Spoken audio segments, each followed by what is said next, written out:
This program is brought to you by Emory University.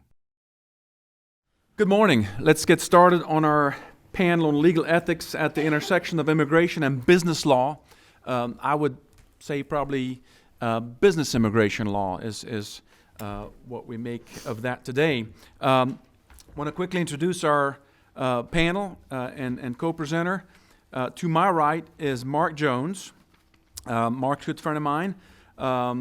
He is a professor of law at the Walter F. George School of Law at Mercer University in Macon. He currently teaches in the areas of immigration law, comparative law, and the law school's externship program. He's also coordinated since 2005 Mercer's Professionalism and Vocation Across the Professions project. He holds a master's in jurisprudence from Oxford University and an LLM from the University of Michigan, and is an English barrister. Before immigrating to the U.S., he studied in Germany and then worked in Brussels and London for several years in the area of European community law. To my left is Terri Simmons, also a longtime colleague and friend. Terri actually is the head of the immigration practice at Arnall and Gregory. Let's see, I have her bio here. Terri serves as practice leader of the German business practice at Arnall and Gregory. She's been practicing law since 1989. She actually is a graduate of Furman. She also has a master's from Virginia and her law degree from the University of Georgia. Terri is fluent in German, is very involved in the community with the German American Chamber, German School, and other German organizations. To her left is Mark Newman. Mark leads the immigration practice group at Troutman Sanders and chairs that firm's pro bono committee as well. Mark practiced immigration law and trial law in Florida for 10 years before moving to Atlanta and joining Troutman in 1989. He served as lead counsel in federal class action proceedings to acquire lawful permanent residence for more than the 100,000 Mariel Cubans. Quite an interesting time in our immigration area. Mark received his undergraduate degree in '76 from Princeton and his law degree in '79 from University of Miami School of Law. To his left is Sarah Hawk. Sarah is a shareholder in the Atlanta office of Ogletree Deakins. Sarah provides immigration counsel to numerous corporate clients, frequent speaker nationally and regionally on business immigration issues. She's also very involved in the community. She's president of the Georgia Asian Pacific Bar Association, executive board member of the National Association of Asian American Professionals, and counsel to the Philippine American Chamber of Commerce. Sarah is a graduate of Agnes Scott College and holds a Juris Doctorate from Georgia State University. I am Anton Mertens. I'm an immigrant, like Mark. I am a graduate of Mercer University, undergrad and law school. I head the business immigration practice at Burr & Forman here in Atlanta, and I'm glad to welcome you. So, Mark, let's lead us off. Thanks, Anton. It's interesting. I think maybe several people in this room can identify with this point. The way we get into immigration law is by having to go through it ourselves and go through the as I refer to it, the labyrinth, hoping to avoid the minotaur on the way. But that experience tends to be a very illuminating and educational one. And I know when my acting dean came in 1986 and said, "Mark, you need to pick up another course. What will it be?" I said, "Well, what do I know about?" "Oh, I know a bit about immigration, having been through it." And so, Anton, you've been through it. That's probably how you got into the Indeed, area yeah. too, isn't it? In your materials, I think this is chapter 3. And we have at the beginning of that a little table of contents, and that's the roadmap we will be following. And it's keyed to various of the materials. There are 3 articles in there, items 1, 2, and 3. And then the 4th item are 3 hypotheticals that we will be using during the panel. We've got a bit of a roadmap that we're going to follow, and we're going to try and stay on the roadmap with timing. So we've got some questions that we're going to lead off with asking our various panelists in the different segments. There'll be some questions, and then we'll look at the hypos related to that particular segment. So let me begin with you, Mark. In business immigration situations, typically there's an employer and an employee involved. A U.S. employer who wants to hire someone for a position, here the alien, the non-citizen, and the non-citizen who wants to be employed and to be in the United States either as a non-immigrant or an immigrant. So the first topic we have is entitled dual representation. Now this suggests that the lawyer may be representing both the employer and the alien employee. So that in turn suggests some other questions. Is dual representation a good idea? What sorts of problems can it entail? Can these problems be avoided by having the lawyer just represent the employer? But does that also entail problems? And is the best solution, in fact, some type of dual representation? And if that is indeed the best solution, how does one best accomplish that in practice so as to avoid or to minimize problems? I think you've got some thoughts on that. Well, where do we start? Yeah. Let me start with a question to Mark, the other Mark. We'll call that Professor Mark, and I'm just a lawyer Mark. Professor Mark, I heard in your bio that you're very well educated, but it would appear, but it would appear that you're not a member of the bar in the state of Georgia. Is that correct? That is correct. So that is kind of a good launching point.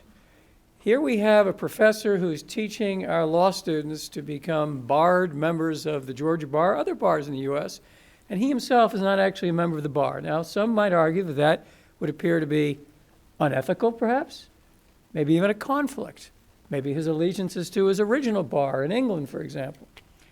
Well, as members of the bar, and I don't mean to put you on the spot, it just happened to occur to me as you were introduced, we practice immigration law, which is one of those areas of practice in which you aren't necessarily required to be a member of the bar of the state in which you actually practice.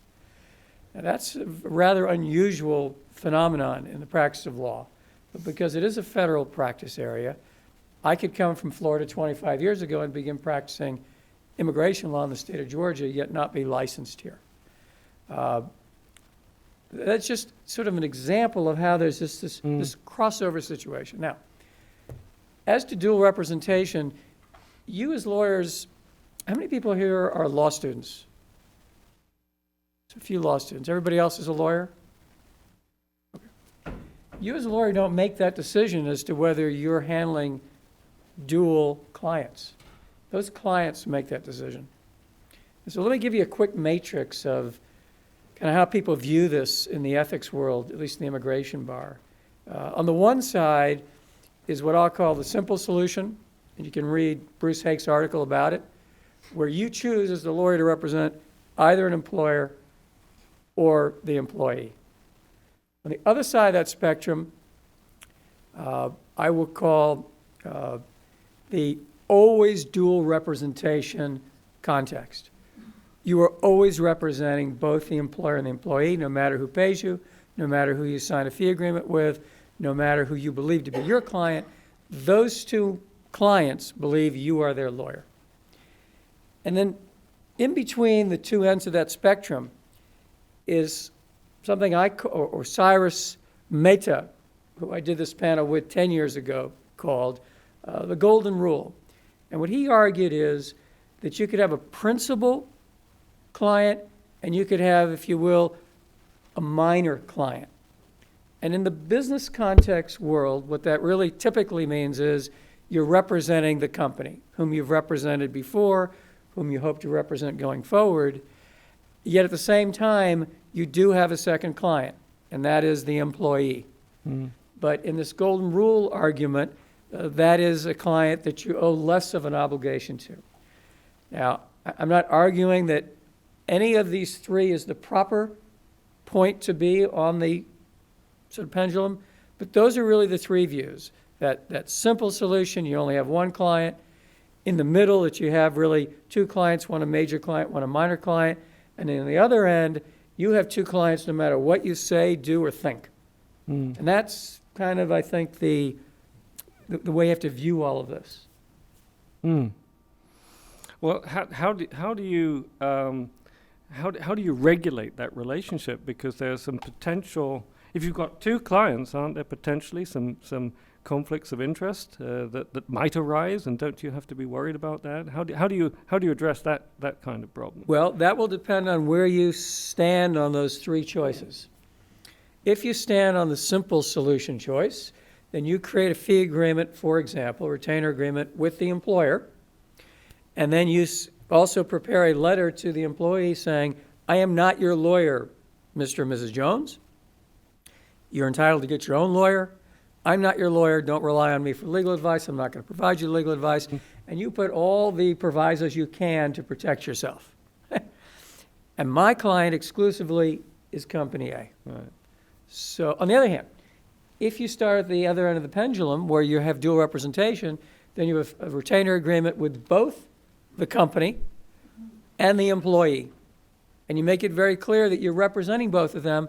What does that really mean in practice? It means that everything you are told by either party is and can be shared, and often is, with the other party. Well, now you begin to see those conflicts because an employer-employee relationship doesn't last forever. And at some point, you're going to hear from one side or the other information that clearly is painful to the other side that you are required to share. And so you start that relationship off explaining that I'm a conduit, but I don't represent just you. I represent both of you, and you may not like that, but note at the beginning so that what you tell me is not in confidence because I have to share that confidence with two clients. Now, if you're in between, and the golden rule, you might have that fee agreement in writing with the employer. But what you might do with the employee is you might say to that employee, well, you know, I've always represented your employer, and I've done many immigration cases for the company, but I'm also representing you. But I do want you to know that my main loyalty on a historic and continuing basis is to your company. So just keep that in mind. And then you have to play this sort of balancing game that is very uncomfortable. But we do it often because we want to keep that major client. Right. Yet we know, under all this literature that's in your book, that we also have these obligations because we are the lawyer to the employee whether we want to be or not. And therefore, we have to keep that in mind as we practice and handle that particular case. And by the way, there's a great article, you can Google it, it's by Bruce Hake, Hake, on dual representation. And he obviously does not see eye to eye with Cyrus, who says, oh, not so fast, only one client. And Cyrus even advocates for having an advance waiver signed, saying, well, sign a waiver ahead of time and say, I don't represent you. And Bruce says, not so fast, because you get information from that, so to speak, non-client that may be detrimental to your client, and then you're stuck in, what do I divulge? What if the client, who is the employee, says, Right. as soon as I have my green card, I'm out of here? Or what if your client, the employer, says, well, you know, this guy's not going to be with us much longer. You know, don't start on the green card because we're going to fire him or her. You know, what? They're unavoidable conflicts, which, you know, sometimes keep me up at night. So. Yeah. Well, Let me just add, say they don't agree, and I'm going to give you the real world vantage point on this. These two guys went at it, and it was ugly, and I was in the middle of it, and the other panelists got in the middle of it. We didn't have any idea when we got in that panel with Cyrus that Bruce was going to be in the audience and then would begin to pen letters publicly. And these two just went at it for several years. That's right. Well, controversial material. Well, let's take a look at the first hypothetical, and let's work through that and see if we can situate that on the spectrum that you identified, those three possibilities, and also some of the issues that arise and how you try and regulate them in retainer agreements, and even when you do try and regulate them, see if there are still problems that might arise. Let's just read it through together first, because I'm not sure everybody in the audience has seen it. This is on page apparently they've numbered the pages nicely for us. I think page 47 in chapter 3. And it's Joe and Alpha Corporation breaking up is hard to do. Joe, an H-1B worker, and Alpha Corporation, a small privately owned company, hire you to prepare and file an employment-based permanent residence application for Joe. Alpha has experienced significant growth. As a private company, it does not want its employees to know any of its confidential financial information. You discuss dual representation and have Joe and an officer of Alpha Corporation sign an agreement disclosing potential conflicts and acknowledging that you represent both parties. The agreement provides that in the event of a conflict, the lawyer will have to withdraw from representing Joe, but will continue to represent Alpha Corporation. Alpha has instructed you not to provide Joe with access to confidential financial information that will be disclosed in the I-140 petition to prove the company's ability to pay the required salary. While the company's financial information is necessary for the success of its petition on his behalf, Joe does not need to see this information. After the I-140 immigrant petition is approved and the I-485 application has been pending for 180 days, Joe informs you that he's leaving Alpha. He requests a complete copy of his immigration file and tells you that he intends to continue his employment-based application on his own under the portability provisions of the Immigration and Nationality Act for long pending permanent resident applications when the new job is in the same or similar occupation as the job for which the I-140 petition was filed. 279, no idea what that means. It's probably a footnote from the original photocopy. Ignore it. Alpha, upset that Joe is leaving, most likely for a competitor, and already having been very protective of its confidential financial information, orders you not to give Joe any part of the immigration file, which includes the perm application and the I-140 petition. In turn, Joe insists that he needs a copy of the labor certification application, the perm, and the I-140 approval notice to continue his I-485 application. Well, that sounds like a can of worms. What do you think about that, guys? Mark? Did they do things right there? Well, first, All the time, right? well, it does happen all the time. And let's start again with the spectrum, because this fits into Cyrus's view of the principal client being Alpha and the attempt of the lawyer to keep Alpha as his client. I think we ought to divulge individually how we practice. I follow the dual representation at all times rule. I just have never been comfortable with the I only represent the company rule. Though we don't have a Fragment representative at the table, at least at one point, I don't know what they do today, but historically, they took the simple solution approach. And they have, as far as I know, forever. And I've been on panels with, what's Michael's last name? No, in New York. Anyhow, he's a former prosecutor. But he's, again, they believe that they can do this black and white and have a simple solution and have just the corporation as their client. And I think, again, it would be interesting for the audience to know how each of us view this, because I think that colors how we're going to tell you how we would handle this particular set of facts. I think for me, I work with mostly corporate clients, and we have a duty to that corporate client. But in this situation, I do feel that you are representing both the employer and employee. That employee, to use that portability provision, which we'll talk about a little bit more, allows him to go to another company and keep the green card process going. But he needs a copy of his immigration file. He needs a copy of the H-1B and the I-140 approval and the perm labor certification. So, if he doesn't get that from the company, he's not going to be able to continue his green card. We'll have to start all over again. And the green card is a major issue for H-1B employees because they only have 6 years of H-1B time in the U.S. If they don't get a green card or if they're not in the process long enough, they cannot stay in the U.S. So it's a big issue. So I do feel dual representation is important. But at the same time, these corporate clients, they do ask that the firms discuss that before they make any major decisions about turning over files. We have oftentimes people who tell us, well, there's an arrest involved. And if there's an arrest, we have a duty to tell the employer as well as the employee that this information is crucial for their immigration case. So this information is important for both the company and the employee. Terri, how do you handle it? We believe also in dual representation at Arnall Golden Gregory. I just don't see how you get around it, actually.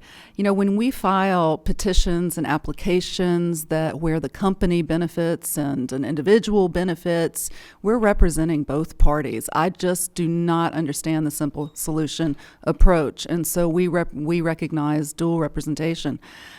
Interestingly enough, recently I dealt with this issue in a very, very adverse situation where we had a lawyer out of Washington, D.C. representing a group of individuals who wanted to obtain a labor certification, immigrant visa in connection with employment with a company in Las Vegas.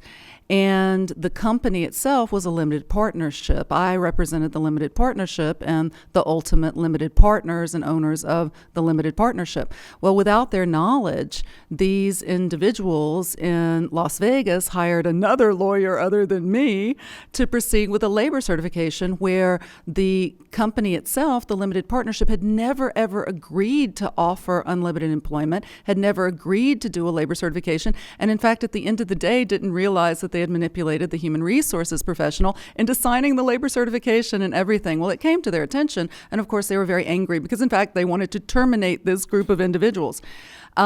We requested the documents. We wanted to see what they had filed with the Department of Labor, with the Immigration Service, because a Freedom of Information Act request takes a little bit of time, and so we wanted to get to them very quickly. The lawyer out of D.C. refused to turn over my company's documents related to the labor certification and related to the immigrant visa petition, et cetera, that they had filed. I couldn't believe it. But ultimately, we had to file a subpoena. We requested the documentation. We made a report, and we got our documents very quickly.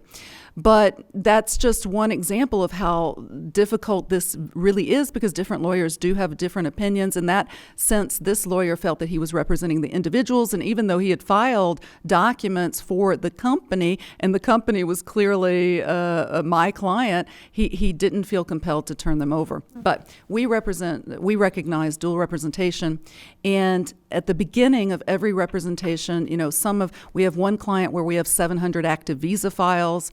But still, you know, at the beginning of every representation of a green card applicant, it's really incumbent upon us to just talk to the people, tell the company, tell the individual that we do see a situation of dual representation, and just please be on notice that while we have a duty of confidentiality to our clients, that if they tell us something, we may have to share it with the other. Very important. And in practice, how do you all document that? In the retainer agreement, do you have two retainer agreements because you have two clients, I guess? How do you do it? I mean, certainly you could do it verbally, but how do you document that if down the road there were a conflict and they say, wait a minute, I thought you were my lawyer? In a perfect world, we all put it in writing, but in a perfect world, we do our best. We do our best. It's very difficult to develop multi-page dual representation letters for every single matter and have them signed and your T's crossed and your I's dotted. But we certainly try to, and we do talk to the people at the beginning of the representation. And when we start to talk about the labor certification process or the green card process or any other process, we just mention very nicely, you know, I represent both of you, so. But I'm sorry, Mark, go ahead. Sorry. Yeah, as interesting as all these things sound theoretically, I don't use any fee agreements with the individual employees. We don't even usually use them with the corporate clients because they tend to be clients of the firm, and we sort of adopt the immigration casework as part of the larger representation. If it's a new corporate client that's not a historical client of the firm, and typically we won't even send them an engagement letter. And I'm just telling you how it is, at least in my practice. To show you how confusing all of this can be, for years, the view legally was on an I-140 petition, only the petitioner had standing to file an appeal, bring a lawsuit if they didn't like the decision from the Immigration Service. And only recently was there finally a case that held that the beneficiary has absolute rights in that I-140 filing, and they have the right to file that appeal. That should give you a sense of how truly conflicted everybody is in this whole practice area, because we don't often know who even has a legal right and standing to bring an appeal in a large firm. And so what happens is, if we have a new case and they don't see a retainer agreement, I get a reminder from whoever the person is who's in charge of that for the firm. And then I get a second reminder, a third reminder, and ultimately, if they're individual clients that I have where I'm not representing the corporation, I do get fee agreements from those individual clients. But I don't know what the carrier would say. I'm sure if the carrier investigated, they might even deny coverage because there might not be an applicable retainer agreement in place for that particular representation on that particular immigration benefit. Yeah, with us, my department is not the favorite department of our general counsel or of our carrier, alas. And we have had any number of discussions over the year about dual representation, how the letters need to look, what our duties to disclose. In fact, probably we spend so many hours on this particular discussion that takes away from the general takeoff. But it is very difficult, and there was a good bit of education, because when they did come and start doing a little bit of auditing and fishing around and what are our firm's policies, et cetera, there was a lot of education that I had to provide about how things work in the immigration world, at which time they were really just tearing their hair out, and we do our best. And The loss prevention part will pull their hair out. Yeah, we use ALAS as well. We do too. All I can tell you is the frequency of malpractice cases in immigration law is very low. There are lots of different reasons for that, but it happens to be very low. So as a practical matter, the insurer probably doesn't see this as a major issue because there is a low frequency of claims. But what if a conflict arises? Let's say dual representation, client gets fired and says, wait a minute, I did not get fired. This is an illegal firing. I got terminated. This is unlawful. I'm going to sue the company. What happens then? I mean, obviously, you don't represent the employee suing the company, but can you then still represent the company? Well, I've had this come up, and when that happens, I will advise the former client, the employee, that you have every right to take whatever action you feel right under the law, and you should seek counsel to do so.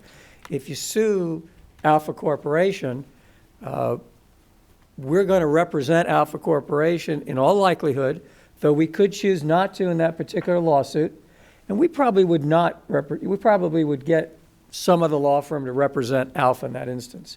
If we did choose to continue to represent Alpha defending the wrongful termination suit, at that point, we'd probably set up a Chinese wall between me, because I'm the only lawyer in the firm likely who ever represented the individual, and that Chinese wall would prevent me from sharing any information I gathered, any documents I have, with the lawyer in my firm who's going to defend Alpha.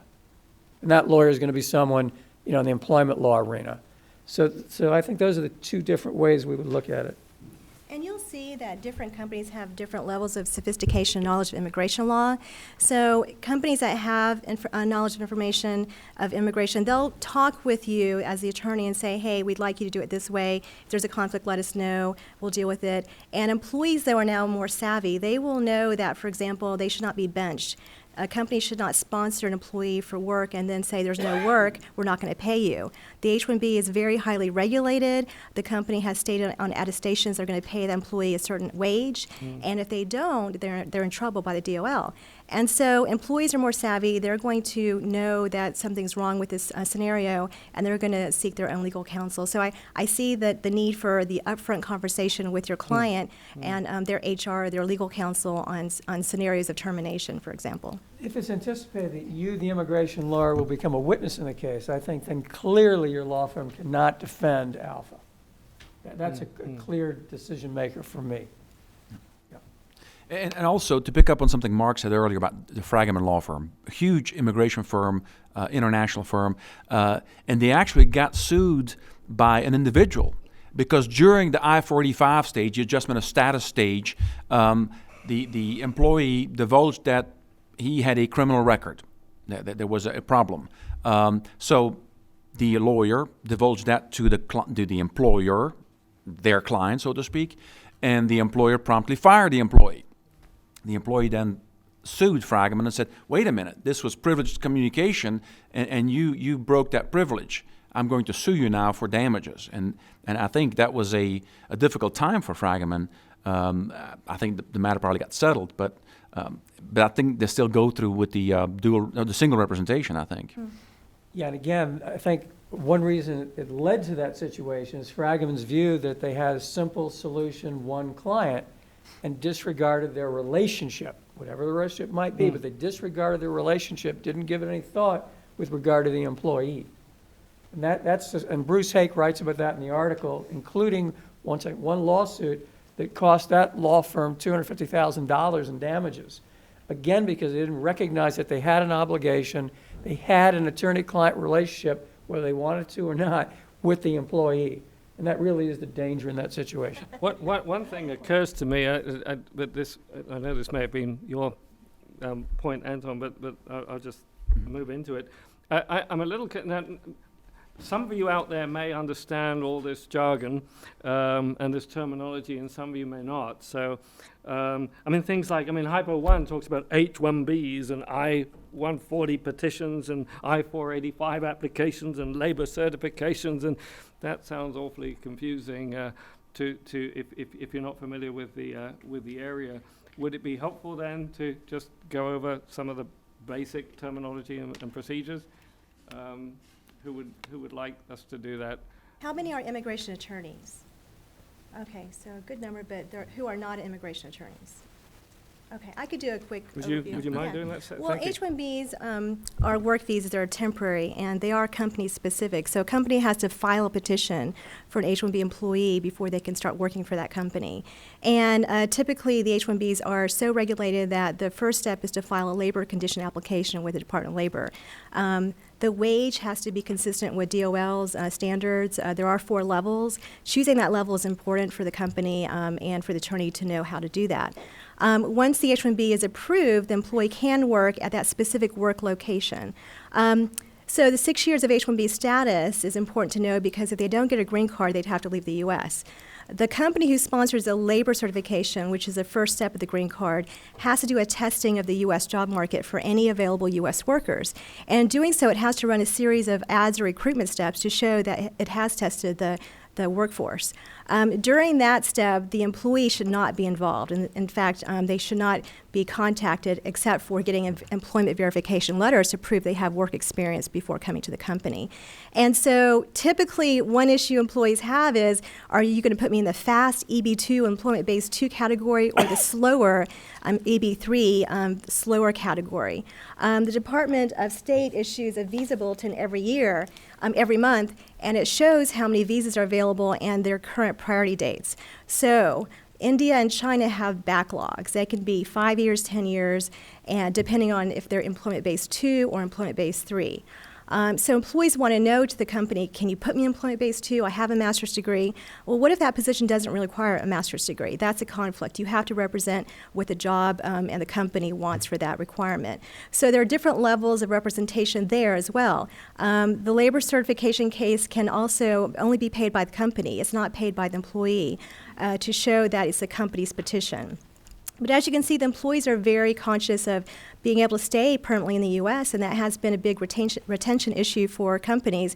If these green card cases are taking 5-10 years, and these Indian Chinese programmers want to live permanently, they may seek other places to live like Canada or Europe. So the labor certification, then the I-140 immigrant petition is the next step, and then the last step is the I-45 adjustment status application. And that step is mostly biographical information, although there is a background check, so any arrests will be revealed.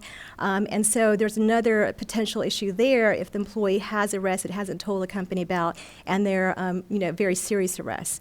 I also had a client who was HIV positive. And so in that regard, those are HIPAA, issues. So confidentiality is an issue there. And you may have to tell the employee you'll have to let the company know there's going to be a snag in your case because of XYZ arrest or other issue. So that's just some of the technical jargon of the H-1B employee, which is the most common work visa. There are types of work visas, but this process here, the 3-step green card process, is a long process. If you can't make it to the 3rd step, you may have to start over. So employees are very conscious of that, and companies who use a lot of H-1B employees are very conscious of that as well. Quick plug for AILA, the American Immigration Law Association. If you're going to practice immigration law, and all of us have been involved, even been chair of the local chapter, the Alabama-Georgia chapter, or Georgia-Alabama, I guess. They put out Depends where you live. Exactly. They put out fantastic. They have fantastic resources. As a matter of fact, they sent every lawyer in 2004 "Ethics in a Brave New World" that AILA put out back then. I think you remember getting that, and has the dual representation article in there by Bruce Hake. So if you're going to look at immigration and immigration work, do become a member of AILA. If I could add to that too, Anton, the nice thing about being a member of AILA is that there's also a national liaison for ethical matters, Reed Trouts, and you can call him and talk to him about a particular issue if you just want his feedback, which oftentimes might be preferable to calling ALAS. Or call there is an ethics hotline for the state bar as well, but I'm not sure they may Right. be up on immigration issues as Yeah. much. Right, usually you'll just ask for forgiveness. That's the practical reality. I would give all the material to the employee because it's a shared client relationship. Both clients are entitled to everything in the file. I agree. That's my rule. Getting back to the company's financial information, though, it seems like, that should be redacted maybe. I mean. Yes, I was going to say. Redacted. That's right. Right. Yeah. And I Excellent think- point. Right, and I think all of us would agree that that's perfectly protected information. It's protected from just about everyone, other than the company's few owners. So I have no problem redacting or using something like a greater than figure versus, 2.5 million. No, greater than 1 million. Things like that, where you're not revealing with any precision what the, financials are, but absolutely that's protected information. What about a copy of the I-140 form where the financial number is disclosed? Mark? I don't, well, what I put on there is greater than. I don't put Greater 2.5 billion. I put greater than 1 million. Net income, greater than 100,000. If the salary's under 100,000, I'm covered. I mean, I see people put on there privately held, not to be disclosed. Right. There are all kinds of ways to handle that. And really, And they they're just getting need the- approvals on their Ls and I-140s now? Yeah, that was I've good. seen it from there. And really you need the I-140 approval notice and the labor certification that's been certified to port to another company. So maybe you don't need the entire petition? And I've actually filed a 45 with an online case status of an I-140 approval because the employer would not give it, or the employee couldn't get it from the employer, not my client. And so it was a previous employer, and it was approved. But to your point, I would also if I put 2.5 billion in there, I have no problem redacting that copy when I send it to the employee, because that's not pertinent information. So I think you can protect both clients in that sense. Terri, let's talk about fraud and candor. We know that a lawyer is in an obligation to represent his or her client zealously, but what are the limits to that? When does zealous representation become prohibited fraud? For example, for employment 2 and employment 3, the employer will often have to obtain labor certification for EB2, EB3, as Sarah mentioned. Sometimes it can be avoided. By example, their multinational managers don't have to have a labor certification, but they're a special category. So let's talk about Hypo 2. It involves a labor certification situation, and we're going to ask you what line you take on that. Let me read that very quickly. Terri, you represent a small business owner in preparing and filing a labor certification for his friend based on an offer of future employment as a project manager. The friend has H-1B status through a different employer. You explained that there must be a bona fide permanent job offer available to U.S. workers, and that the owner must have the intent to hire the friend, and the friend must have the intent to work for the owner after being approved for permanent residence, when the 485 is approved. The business owner pays your fee and completes the recruitment, and you submit the labor certification application. After the application is approved, the labor certification application is approved, but before filing the I-140 and I-485 application, the friend asks you how long he needs to work for the business owner, if he can leave after working for 1 day. The business owner and the friend admit after further discussion that the labor certification was filed as a favor. They intend to work together only as long as necessary, and that the friend will take a leave of absence and then return to his current employer. Have you seen that before, Terri? Believe it or not, I have, and I told the folks that we couldn't proceed. But there's a couple questions that I think that you asked there. I'll start first with the question about EB1, EB2, and EB3. Sarah just told you a little bit about the different green card categories that there are in connection with immigration law. And one of those categories is EB1, where folks can apply directly for a green card. The company can petition, the individuals can apply concurrently if they're viewed as international transfers of a managerial or executive nature. And in this automated world of immigration software and immigration questionnaires and all the rest, I think that we have to be very, very careful as lawyers to make sure that we don't lose sight of our obligation to zealously represent both a company and a client. As much as it's tempting just to dump all the data from an immigration questionnaire or otherwise into an immigration software and spit out a case and file a case, we have an obligation at the beginning of the representation to review the case and to make some critical decisions with respect to the case in connection with zealous representation. Now, you'll find, and also what Sarah was mentioning about foreign nationals will come and say, I should be an EB1, I should be pre-certified, I'm a manager. Or they'll come and they'll say, I should be an EB2 because my job clearly as a systems analyst requires a master's degree.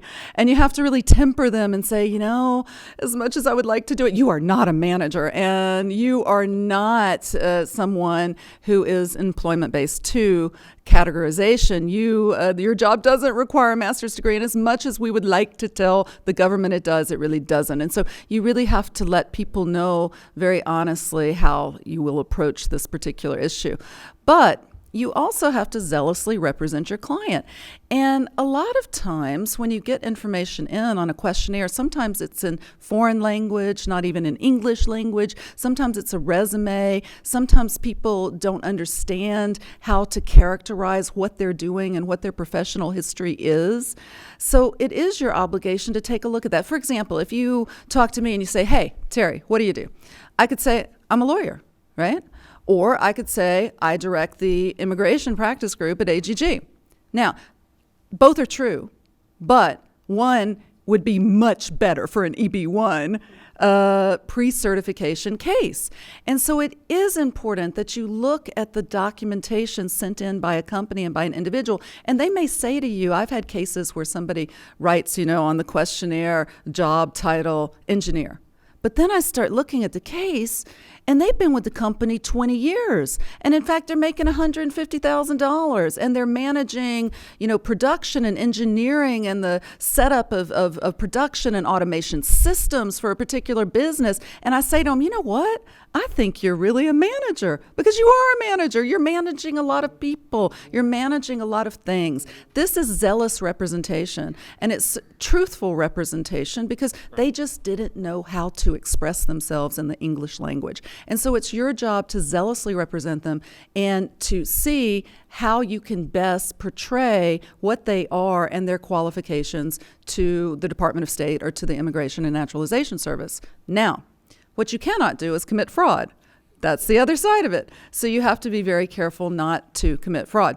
In our hypothetical that Anton just read and talking about, representing the company that's applying for a labor certification for the friend, in those cases, I say, sometimes these hypotheticals make me a little crazy because I would hope that case would have never gotten that far. Because the minute you sat down initially with that company and with that individual, they're your stomach test. I always talk about the stomach test, maybe because I'm a woman, you can read these model rules and all of the rest of it, and you can take it to heart about what you're supposed to do. But at the end of the day, if your stomach's telling you something ain't right, probably you've got an ethical issue. And in this particular instance, at the beginning of the representation, you got your small business owner and you got his friend, and they're like, well, he doesn't work for me, but I'm going to pay thousands of dollars and file a labor certification for him. Labor certifications, you got your ads in the AJC, several $1,000s, you got attorney's fees, you got this, you that, but he don't work for me. But when he gets his green card, even though he's working for that other employer, he's going to work for me. Now, what's your stomach telling you? I know what my stomach's telling me, and I would have said, really? Really? Let's talk about it. Now, let's talk about dual representation. And I'd say, you're saying you want to go through this process. It's going to cost you thousands of dollars, and ultimately he's going to work for you. Let me tell you that I'm representing both of you, but if there's any misrepresentation at all involved here, if you're really serious that you will engage in this labor certification, and at the end of the day, you want to employ your friend, and your friend wants to join your company, and you both have the intent that this is going to be true, fantastic, let's go ahead with it.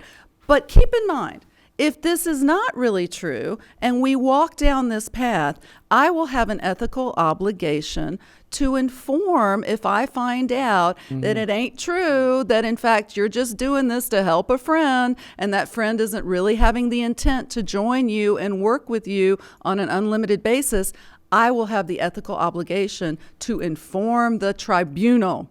I mean, the fancy words on the model rules are inform the tribunal. Well, the USCIS, where we file our petitions, is a tribunal.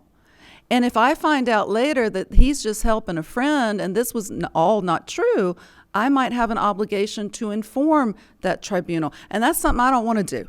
I really don't want to do it, because that just also doesn't feel right. You're representing clients, and the worst thing in an immigration system is to inform a tribunal that somebody wanted to commit fraud, because that has serious effect on the rest of their life. So deal with it up front. If you didn't deal with it up front and it suddenly comes to light and they're perpetrating a fraud, you have an ethical obligation to inform the tribunal. And I agree with Terri, and I think as attorneys we have to watch what we say in emails. And, if something were to come up and blow up out of this, and you have knowledge in your email saying that you knew it was a friend type situation, that smacks of fraud right there. So I think we have to be very careful in all our correspondence with employees. I think one law firm even went so far as telling their clients in a formal video like webinar that if they get any resumes for labor certs, that the law firm should vet them first. Well, it's the employer who should vet them, and that law firm got in a lot of trouble and was barred from filing labor certs for a while. So you have to be very careful as attorneys. Even though you want to be zealous, you have to look at situations like this where it sounds like it's a fraudulent case.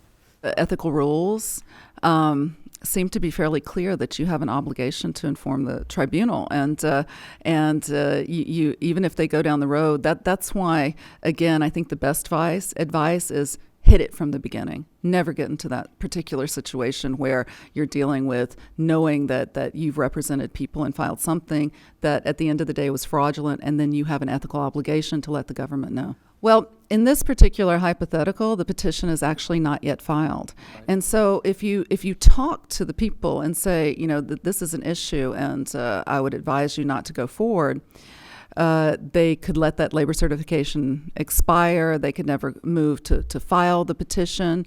But certainly if they indicated that they insisted on filing the petition, filed the petition, did it on their own, you have knowledge of that, you have to notify the government.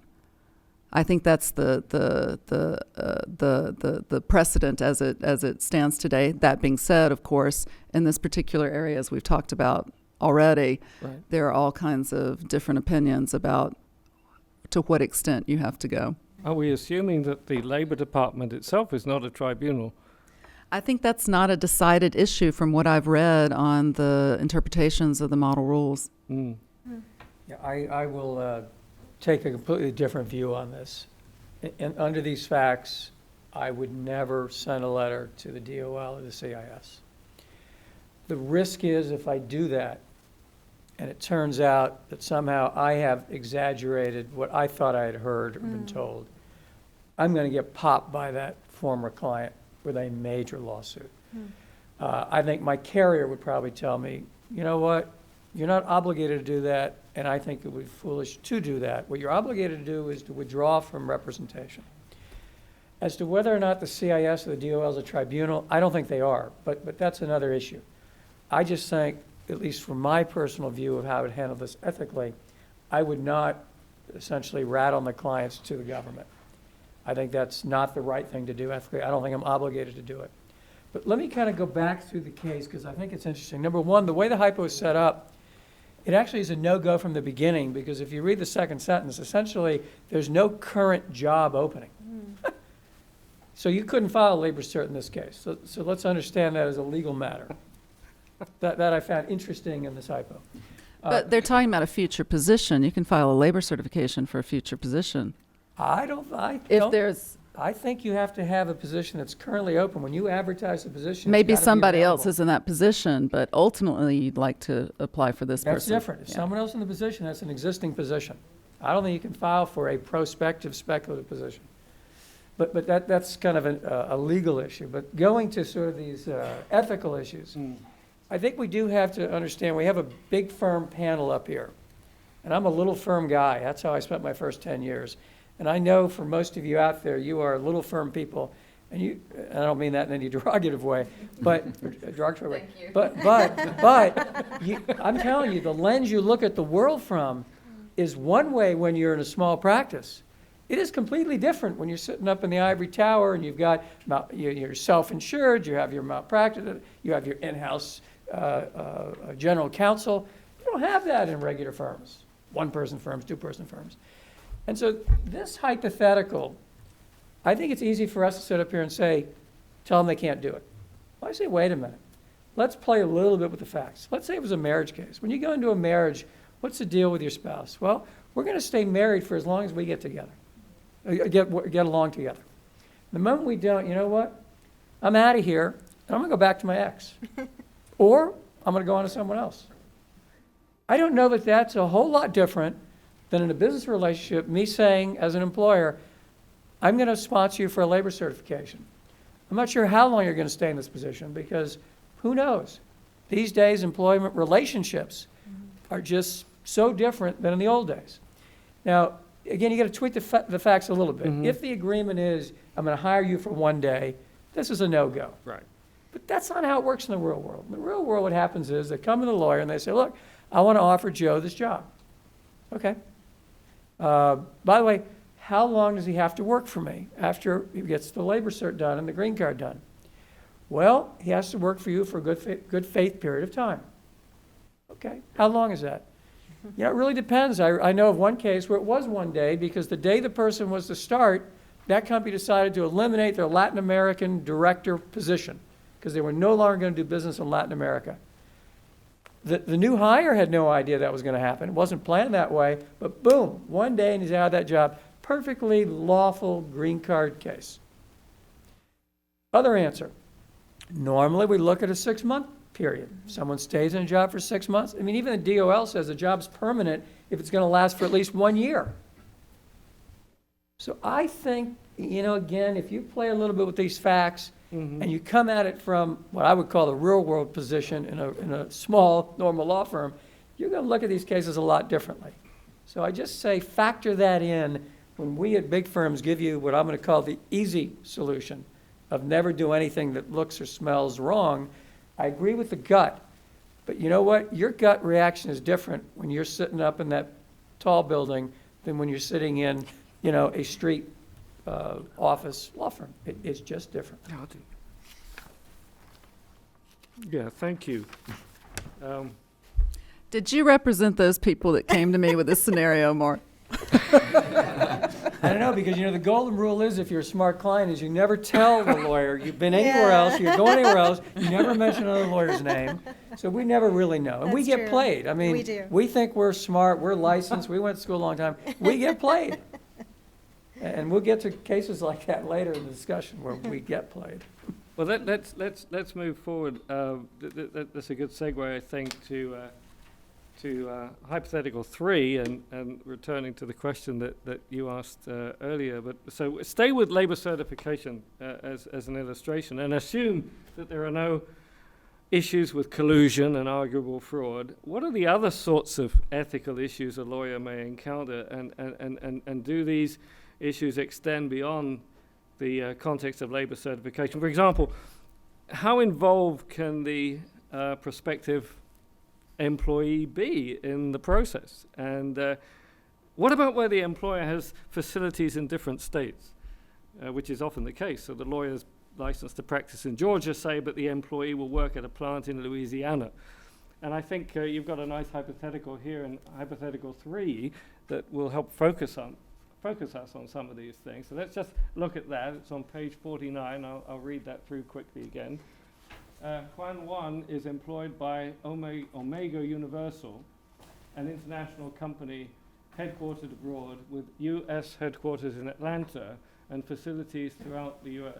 Juan Juan, who was born in mainland China, works as a low-level engineer at their Louisiana plant.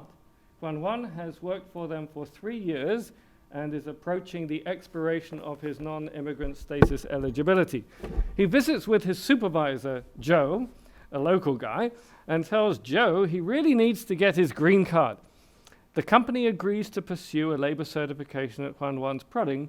HR at the plant will be involved, as will HR at Atlanta headquarters. While the Atlanta office has handled several labor certifications, this is the first one at the Louisiana plant, and they're not even sure of the name of the local newspaper. Joe and the local HR rep are taking their signals from Juan Juan, who tells them that this process is as easy as pie, and he'll be happy to help them out with what he's learned from the internet and his other friends. The Atlanta HR director is very concerned that the processing be done in total compliance and clean as a whistle. While she understands the need for Juan Juan to pursue his green card, Atlanta HR's primary objective is to protect the company. Your job as outside counsel, having been retained by the corporation who is paying your fees, is to advise the company as well as interfacing with Juan Juan, who has more questions than any individual you've ever worked with and continually questions your advice regarding the process. What role, if any, can Juan Juan play in this process? What advice or counseling will you give Joe and the plant HR rep as well as the headquarters HR rep? Don't forget, you'll be dealing with the Louisiana Department of Labor, but ultimately the filing will reflect the U.S. headquarters address in Atlanta where you practice and are licensed. Mark, have you had to deal with this sort of situation before? I authored this hypo, and I want to also tell you that, you know, when you're in law school, they give you those hypos with the funny names, and you really laugh. Well, this was my shot at giving a funny name. Juan, Who was the original name. Yes. Professor Mark edited this and took out the last name of Who, W-H-O. This is going to be my Asian, Hispanic, Anglo person. Well, it's in the title. Who. It's in the title. Uh-huh. Juan Who and Omega Universal. Who is in charge of this process? Anyway, I really appreciated that. So anyhow, this was just fun. This was fun. But the hypo is quite real. I mean, I know we deal with this hypo every day. There's nothing hypothetical at all about this. And it raises several issues you've heard about already. One, the employee who wants to talk to you about his case every day, emails you every day. It raises one issue, which is not only who's your obligation to as counsel, but as a practical matter, and I think we'll all agree on this, you can't deal with these employees directly, because if you do, the bill for legal services will go through all 5 ceilings of this 5-story building. And that's just a practical matter. And so what you end up doing in these situations ultimately is you deal through an HR representative, and it's their job to interface with the employee. That's not to say you're not representing the employee and that he's not your client, but as a practical matter, you simply can't deal with that client on a constant basis without losing your corporate client, because the bill, again, will go through the roof. Now, it was also mentioned earlier that often the employee is the driver behind these green card cases. The companies, all they're worried about is, can he or she keep working for me? They're not really thinking long-term, how do we do that? When the H-1 ends after 6 years, what do we do? For the employee, there's nothing more important almost in their entire lives than their immigration status. So as soon as they get that job, they start driving their supervisor crazy. I want to file for a green card. The supervisor, Joe, says, what is that? What are you talking about? Well, And he says, look, here's a little article I read on the internet, read this. Joe reads it, okay, we'll help you. And all of a sudden, Louisiana says, all right, we're going to take this case. They start working up the case. And they may not even tell Atlanta that they're doing this. But Atlanta finds out, and Atlanta says, whoa, we've done these before. There's a method to this, and our company has procedures. And why I mentioned the newspaper is that you have to advertise in a local newspaper. Well, in these small towns in Louisiana, it's not clear what the local paper is. You got to make a decision what paper you're going to advertise in. So Juan, being the main beneficiary of this process in his view, he wants to control all this.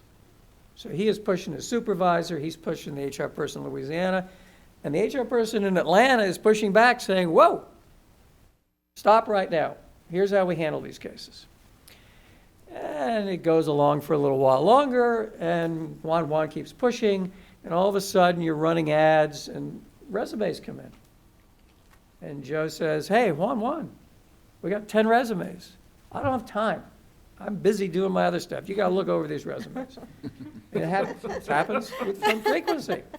Now, it's absolutely improper for the employee, in this case, Juan. He might not even be employed. He might be in China, in case you're filing for someone you're bringing over from abroad, whatever. That person who's the beneficiary of this process cannot be engaged in the process in terms of recruitment. But guess what? Neither can the lawyer. And what does that mean? Well, Fragman was banged with a huge potential prosecution by the DOL a few years ago, accusing them, and the DOL had the letters that Fragman sent to their corporate clients. They accused Fragman of being improperly involved in the recruitment process. And Fragman said, wait a minute, that's not right. We are doing our job as lawyers, zealously, but we are not going over that line. Well, what is that line? Well, the employer is to review the applicants, the resumes. The lawyer can be consulted on what are legitimate legal reasons for disqualifying an applicant. Now, if you have a situation where the employer says, I don't do any of this reviewing, Mr. and Ms. Lawyer, you review all the resumes, tell me who's qualified, who's not, no go. But the lawyer has a very active role to play as counselor and advisor, but never as the actor in terms of determining ultimately, I'm going to get engaged in interviewing this applicant on the phone or in person. Never. You can take an active role in advising the employer on what they are permitted to do and not permitted to do in that recruitment process. And then behind all this is Juan saying to Joe every day, Joe, what's the latest on those 10 people? Joe says, Juan, I don't think any of them are qualified. I don't think so. And then the HR person in Atlanta looks at the resumes and says, these 2 people look really pretty good. We can't just disqualify them on paper. We got to interview them at least by phone. And then the HR person in Atlanta says, by the way, we have the same opening in our Maryland plant. And I'd like to take some of these applicants and send them over there. This is kind of how it works. And you have to be the sheriff in these cases. And if you're not careful with your own conduct, and you're not careful on how to advise each of your clients, Juan and Omega, then this case is going to run into a big problem for all of you. So to avoid that, you have to keep these lines of ethics and who's got what obligations very, very clear. And what happens in that situation as well is that Juan knows that if all his job requires is a bachelor's degree, it's going to take forever to get a green card. But if you can require a master's, it may be much quicker. In some instances, if you're not Indian or Chinese, it may be current. The visa bulletin may be current. So then Juan comes to the HR and says, I have a master's. Please tell Department of Labor that the job requires a master's. And then what? Then the HR says, well, it's never required a master's. Nobody else in your position requires a master's. I'm not sure. Let me check with my lawyer.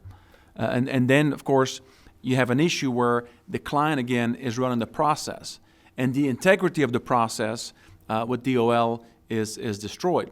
The reason we have PERM nowadays is because of a Virginia lawyer named Mr. Koritsky, who had filed, I don't know how many labor certifications for short order cook at a local Long John Silver or steakhouse, and there were 20, 30, 50 positions there at that steakhouse. The Department of Labor was asleep at the wheel, didn't realize this was going on.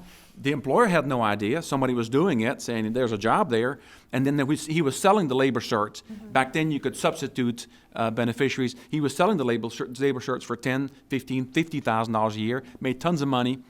50,000 a pop, made tons of money, but obviously, like all criminals, you get caught eventually. And he went off to federal pen. I'm sure he's Not all criminals. That's not no, but all stupid criminals maybe. And that's why the Department of Labor said, "Oh no, we were asleep at the wheel. Let's come up with a different process where we have some control, where we send out an email when you file a labor cert to the employer. Hey, employer, did you file this labor cert? Yes or no? Or does this person work for you? Yes or no? Or are you intending to employ this person?" So there is some control. Obviously, that made the process much more complicated than it already was. So let's spin this a little differently for most of you, and that is, a client comes to you, an individual, and says, I want to do my green card, and I work for company A, small company in Atlanta. You say, okay. You take the case for that individual. You start working up the labor cert, and you realize, well, I got to contact the company. Company's got to make a decision. Do they have their own lawyer represent them in their interests, which they should, because otherwise they're going to get played. And you have to understand that as counsel, whichever counsel you might be. And that's a very common situation. And if you don't have a lawyer for the company, then this lawyer who's representing the individual is now also representing the company. That company may have never done a labor cert, probably hasn't. And now you have a setup for disaster. I mean, just client relations issues, potential ethical issues, malpractice, and that's what really happens in a lot of these cases. But I know you were ready to...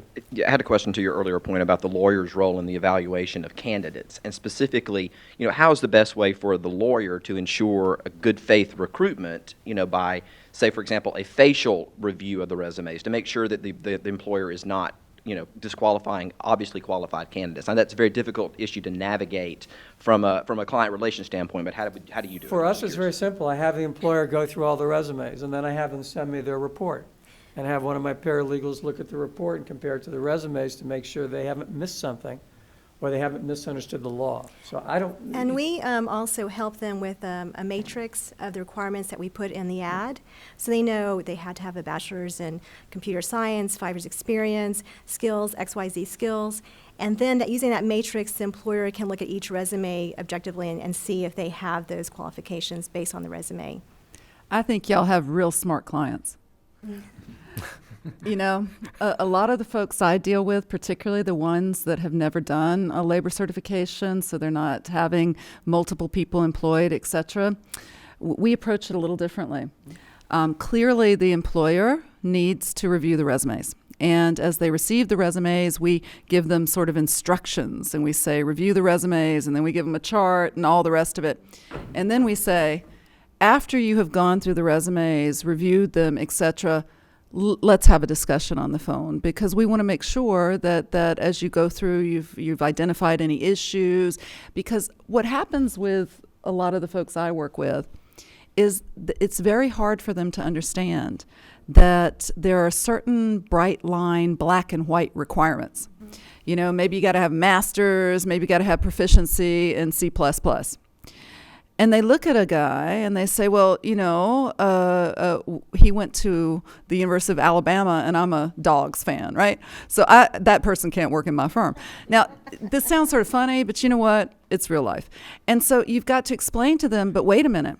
Look at this resume. Actually, this guy says he's got a master's degree. Now, he didn't say whether it was in computer science or whether it was in political science, and your requirement is computer science. But if he didn't say it, you got to talk to him, and you got to figure out what it is. So we're going to need you to do a little due diligence here. Or maybe he didn't say he was proficient in C++, but he had worked in computer science. And they say, well, he didn't say he was proficient in C++, therefore I put down, no. Today's standard with the Department of Labor, really, really high. And if they may be required, you're going to need to interview them. And a lot of HR people don't realize that, and justifiably so, because it's a crazy process. And so we always set up that call after they have reviewed the resumes so we can talk to them about it. And in some cases, you may want to send a certified letter to the employee, the candidate, saying we tried to contact you on XYZ dates. You didn't respond. We asked for copies of your degree and your experience letters. You didn't respond, to document that you tried to reach out to that candidate. I think the short answer is we let the employer do the actual HR work. We then, as lawyers, do the backup work to make sure they have correctly reviewed everything, didn't miss something, or there might be a legal issue that we need to get more information on. They do the digging. They collect the information. Right. We don't collect the information. We don't deal directly with the applicants. Right.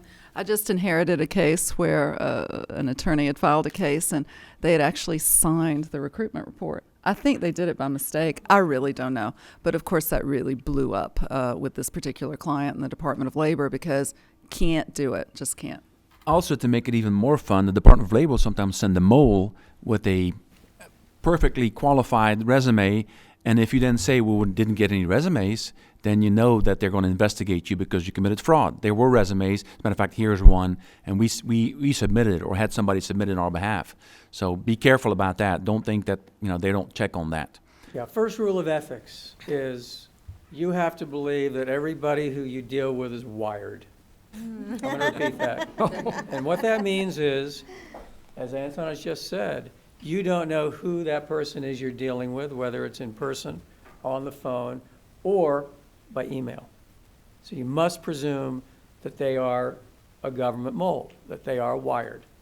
Now, I know that probably sounds kind of not very fun, but I learned that lesson many, many years ago, because back then they did a lot of wired people coming in your office trying to catch immigration lawyers. You don't see that much anymore, but that's a good rule of ethics to use. Is it? Oh, go ahead. Mark, what about, we've talked about paralegals. What about the use of paralegals? You wrote actually an article about this. It's in the materials, about issues involving the use of paralegals, and can you elaborate? Are they practicing law? Is that unauthorized practice of law? Are they giving legal advice? What happens? What do paralegals do? Well, number one, we are in a field where paralegals are paramount. 15 years ago was the first time I realized how crucial paralegals are, because I saw a major corporate client leave with a paralegal, not from my practice, from another practice, and I thought, my goodness. It never even dawned on me that paralegals have become so powerful. That's one lesson, a business lesson to take away. The second is that paralegals are not lawyers. In the article, and we wrote this 10 years ago, kind of interesting, paralegals have limitations in terms of not able to practice law, not able to make legal judgments, not able to give legal advice, not able to set fees. Those are basic things that almost everyone knows about. But let me give you two examples. And these are two very painful real-world examples that I suffered through. And the first one I'll give you is the reason I wrote this article. I had a paralegal working for me, and we used an internal tracking system on all our cases to show progress. Case was taken in this day, recruitment was done, blah, blah, blah, response to recruitment, blah, blah, labor cert was filed, whatever. So this particular paralegal, I review all the paralegals' case reports once a month, and we go sit down and go over them. Well, I had reviewed the labor certification for filing, and I had approved it. I'd signed off on it. On her report, it said the labor cert had been filed. Well, you don't get a receipt because you don't pay a fee with labor certs. So usually you get you used to get a little card in the mail that they got your labor cert. But sometimes you didn't get the card.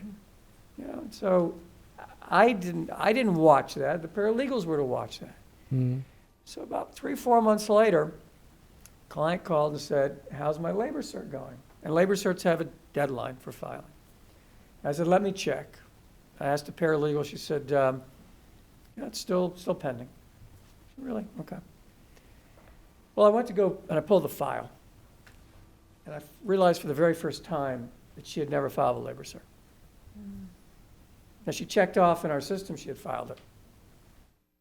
And so I went to her and I said, and I won't use her name, but I said, nameless, the labor cert appears not to have been filed. Is that true? And then I got the, yeah. Well, sure enough, I don't know how she had forgotten to actually send it in, but she had. And that led me to look into some other cases, some other files, and some other oversights, for which she had been very dutiful in checking the box in our system, so that I thought these matters had been taken care of. Well, obviously I let her go, which is the easy part of this problem. The bigger problem is the client then brought him out in malpractice. He filed with the state bar against me, filed an action against me. And this is an interesting issue because you are, as counsel, responsible for the acts of your paralegals. And the paralegals in our practices do more work than we do. There might be one lawyer, there might be 4 paralegals. So they're cranking out 4 times as much work as you are. You're responsible for all that. Well, you are, however, if you have done good faith supervision and your own paralegal has essentially defrauded you, and yes, ultimately adversely impacted the client, then you're not going to be held responsible by the State Bar of Georgia. At least in my instance, that's what happened. But it was a very painful experience. So let me move to painful experience 2, which didn't cause a complaint to be filed. It didn't cause any malpractice claim to be filed against me. But I was reviewing some matters of one of the paralegals, and I noticed that we had made some filings, and I didn't remember actually signing off. So I went to pull those few files, and I saw the documents, cover letter, with a signature purported to be mine. I have the worst penmanship in the world. Everyone knows my signature. It's completely illegible. So I immediately realized this wasn't my signature. I went to the paralegal, again, who will remain nameless, and I said, so-and-so, what happened? This is not my signature. She said, oh, I signed these for you. I said, what do you mean you signed them for me? She goes, well, every other place I've worked, and this was a very senior paralegal who had worked for some very prominent lawyers and law firms in town. She said to me, those lawyers always give me permission that I could sign their name. Well, she got fired. I mean, I just sat there. I mean, what do you say? Except that's impossible. That's crazy. And if it were true, you have to at least ask me, tell me, let me in on that. So the supervision of paralegals in an immigration practice, much more so than almost every other kind of practice, is absolutely critical because they are doing so much of your work. And the article talks about, setting the limits and what they can do and what you can do. One interesting statistic, when I wrote the article, the projection then was that there would be 100,000 new paralegal positions in the next 10 years. Fact, we looked at it this week, 277,000. Wow. So the economists were really way off. One other interesting point, I mentioned near the end of the article something called emails. It's 10 years ago, right? And I said in the article, you better monitor the emails that your paralegals send out to your customers. Because if you don't, they could be practicing law, you're not aware of it, you're responsible for it. So I ask all the paralegals when they send out their emails to always copy me in. Do I read everything word for word? No, but I want to be in the loop. Because that comment from 10 years ago, today, that's all we do is email. Right. We don't even talk to clients anymore. Faxes, well, what's a fax? But emails, that's ever present. And if you don't do that, presumably you're facilitating the unauthorized practice of law. Is that, Right, and you lose your defense of having properly supervised the And you paralegal haven't because you're properly not supervised. reviewing the emails. So that is an absolute game changer. You have to do that in practice today, in my view. While we're on that topic of, raise the unauthorized practice of law, can we circle back to the third hypothetical briefly? Because that raises another aspect of that, doesn't it? The multi-jurisdictional practice. I mean, the Labor Department office is down in Louisiana. You're based in Georgia. Why is that okay for you to be involved with the Labor Department office down there. Again, we are federally licensed, if you will. As long as we have a bar license, we are allowed to practice immigration law throughout the country, and that includes dealing with these various agencies, including the State Department with consulates around the world. We're not licensed to practice in Brazil and London, whatever. We're not licensed to practice in Louisiana, but we are, for this purpose, allowed to make filings. And I'd never thought about this issue, but clearly if you commit fraud as counsel, and it involves the Louisiana Department of Labor, the sanction will be through the Georgia bar, which will then sanction you based on what you've done on a case that has Georgia nexus, but actually, it gets filed with the Louisiana Department of Labor. And some states actually have immigration certification for attorneys, like Texas and some other states. So some states will require to be certified as an immigration specialist, as an attorney. Georgia, we do not. And that's usually optional. You can be certified, and if you are, you can hold yourself out to the public as being certified, including in the state of Florida. But I don't know of any jurisdiction where you have to be certified as an immigration lawyer to actually practice law They're in that trying to state. distinguish, a real immigration attorney versus notarios who are practicing law without a license. So some states like Texas, they have a large Latino population, so they're trying I'm glad to. you reminded me. There was one third case.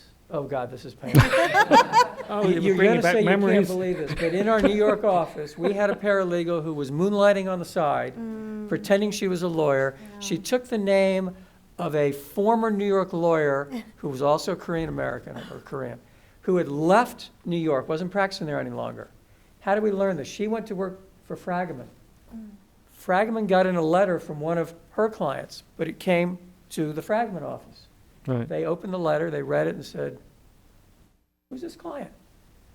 They then did an investigation and figured out that she was running a side business. Now, Fragaman and myself, we reported this to the New York state attorney, and they conducted an investigation. I don't know whatever happened. I had to have my counsel at my law firm guide me as to what I could, say with regard to, this criminal matter. That to me was really mind-opening, eye-opening, mind-concerning.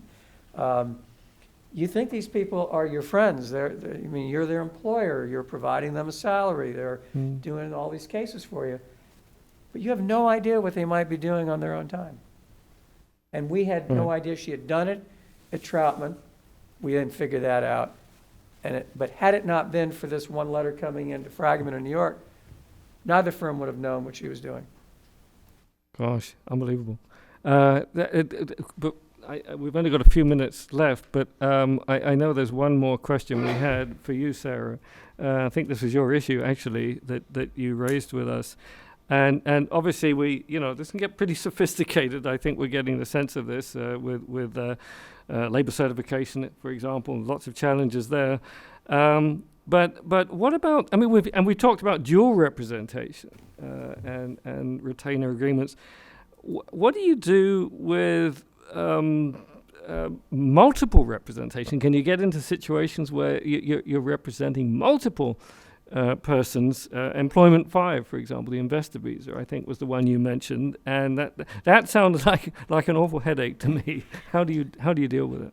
Yes, well, EB-5, the investor visa, is very sexy right now, but it's very controversial, especially if you don't have enough insurance. So make sure you have enough insurance before you do this type of case.